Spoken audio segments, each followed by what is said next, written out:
So the Lakers be in a situation where they're down 3 games to 0. It's a tough spot, but if you're the Lakers, you have to go into each game now with the mindset of let's try to win every possession. And LeBron James said in one of his post-game interviews, what you really want to approach, you want to approach each game like it's a one-game series. What are some adjustments that the Lakers have to do? The Nuggets are a team that like to push the pace. They like to run up and down. When playing against that kind of team, what you can't do is there's three things that you can't do. You can't miss layups at the rim. You can't turn the ball over, and you can't take bad shots.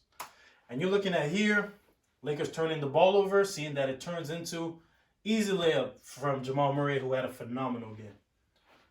Right? This has to be a finish because now missed layup will lead to your defense not being able to recover. Now we're in scramble mode, and Jamal's gonna get into that in between game right here in the paint and just finish at the rim. There's another situation right here. Again, same situation. We missed the lob.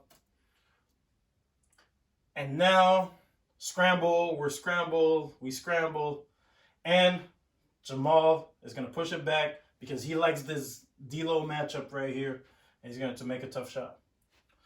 We're going to look at, again, turning the ball over allows offensive players to get behind the defense, right? Turn the ball over here. Now we're scrambling and we can't get matched up. And now Bruce Brown's going to go behind the defense and finish at the rim. Okay? So you got to be able to make better decisions with the basketball. Okay? So now what the Lakers have done really good that they need to stick to is they're getting really good at making good decisions when they get into this little area right here. AD especially is establishing himself, right? That whenever he catches the ball in the middle, he's able to finish at ease. You can see here, he's going to be in a situation where, right, Vandal gets into the in between, forces defense, and this is a form of collapsing the paint, forcing defense to have to react. Now, see Austin Reeves being able to get here. We're able to make good decisions once our 2 feet are in the paint right here.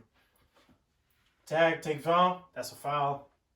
Take our time, and we make the good decision over here. Here, AD's going to flash, and just being able to finish inside right here. He's going to miss, but, right, understanding that if he goes back up, again, getting into that little in-between here, it's very hard for defense to be able to react because now what ends up happening is it's either a foul or a high percentage shot. We're going to see it one more right here where they do a good job.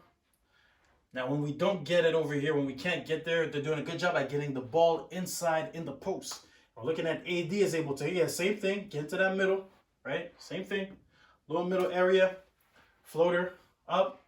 And not only having AD, when LeBron establishes himself, well, he's seen this post fadeaway his whole career. Get into that, again, same thing, get into that middle and be able to finish with a high percentage. Right? Now, something that's very interesting is how do we have to keep attacking Jokic, right? So when we attack here, this becomes a 2-on-1 where Jokic has to decide, am I staying with Anthony Davis or am I staying with LeBron?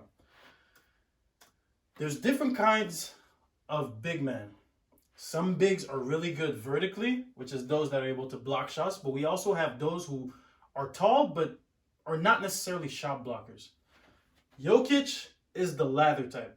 Jokic is a positional big where he has to decide on his position is what's going to give him success defensively. So what we notice over here is Jokic has to decide, am I staying with LeBron or am I going to stick with Anthony Davis? He decides to stay with Anthony Davis here, which opens up the lane for LeBron, right? And you'll know that bigs that are very athletic, what they'll do a lot of times is they'll be able to guard both because they have that vertical element to it. But Jokic, understanding that AD is able to go way more vertical than him, what ends up happening is that Jokic has to make that decision. So he jams here, draw, because we have a dynamic roller, and that gives the advantage. So AD has to keep establishing himself. There's another situation right here where, again, same thing. The best way for us to attack Jokic is understand that whenever we can get slips going to the basket, we have the advantage at the rim. Because Jokic, here we slip to the basket, lob.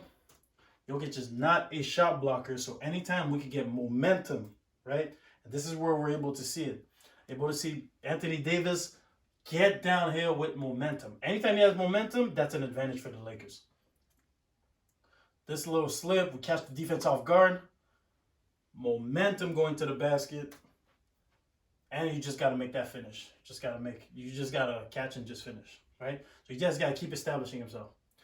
Now, defensively, what are some things that the Lakers could do? Jamal Murray had an amazing first quarter, and he's having a heck of a series. What we're seeing in the Lakers, you have to give him different looks, right? So you start off with having Vando on him, but what he's going to do is he's going to take a ball screen. He's going to take a pick and roll, right? He's going to take the ball screen right here. And he really likes this D'Lo matchup because Vando is a bit bigger. Vando at 6'7", right? Vando at 6'7" is somebody that disrupts his vision a little bit because having somebody bigger with more size, for somebody who's smaller, it takes away their vision. Well, he likes this matchup right here because he is the same size as D'Angelo Russell. And we'll see here, just be able to get into it with rhythm. We talked about it a little bit throughout the year, but aggressive ball screen coverages, right? We know that the NBA now is becoming such a ball screen dominant league. Anthony Davis is sitting back a little bit too much. He's got to show at the point of attack. This is the point of attack right here.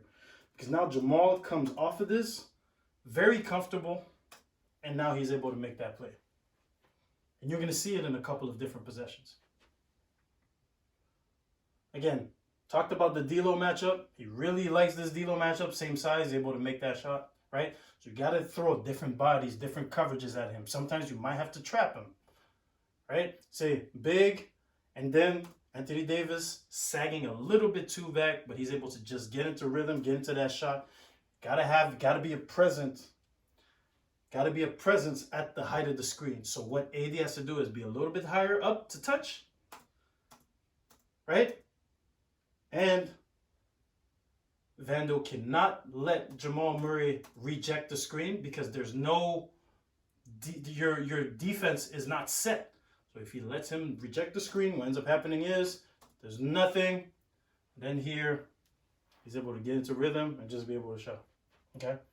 So Dennis Schroeder does a good job of putting a lot of pressure on Jamal Murray at the top. But Jamal Murray, again, size, right?